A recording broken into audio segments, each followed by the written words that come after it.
Why do you pray?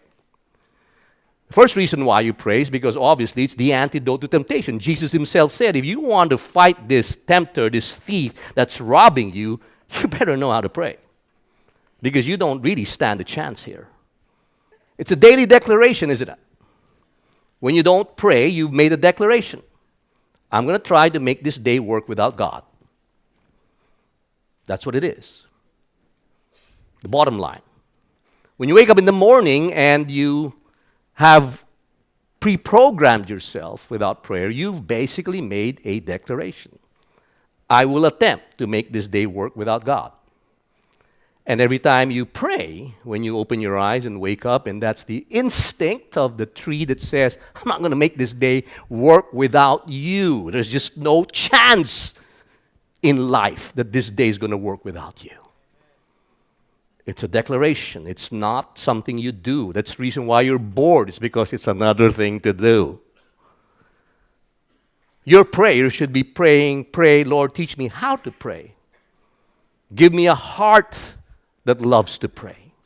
Give me the heart that's inclined towards you, that doesn't want to make any decision, that does not really need this. There's nothing wrong with this. Don't go out of here and say, he said there's no more need for services. I didn't say that. I said this is one day a week, at best 90 minutes. Your life is 24 hours a day, 7 days a week. You need to pray. It's not just a daily declaration. It's actually the key to peace. The Bible tells us that to make our requests known to God. Because when we do that, the peace of God in supplication and prayer, because when we do that, the peace of God, that favorite verse that we always say that surpasses all understanding. I was flying into Melbourne, and I was flying on Singapore Air, and the pilot said, hey folks, we're kind of coming into turbulent places here, and when you hear that, it's okay because you're used to flying. I mean, all of us have flown. Flying these days is a commodity, right? I mean, back in the 1970s when I was a teenager, you boarded a plane on a tarmac. Now you're in tubes. They're just flushing you down. But you know exactly what I'm talking about. I can feel you. and you know, it's no longer, they don't longer call them planes. They call them Airbuses. It's now a bus ride, except you're 33,000 feet in the air.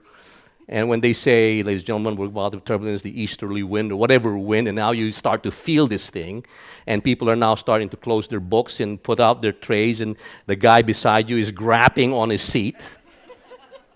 And that's fine, right? And then it gets harder and harder and harder, and all of a sudden he says, ladies and stewardesses, and everybody sit down. Now you're really worried.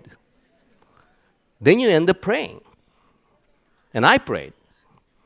I said, Lord, I don't want to worry. I want to trust you, and just give me peace that surpasses all understanding. And God probably knew that I was incapable of that, so he put me to sleep. Okay, so but you know the most powerful reason why I pray? Is because really when you pray, it taps into not the unlimited, but the infinite resources of God.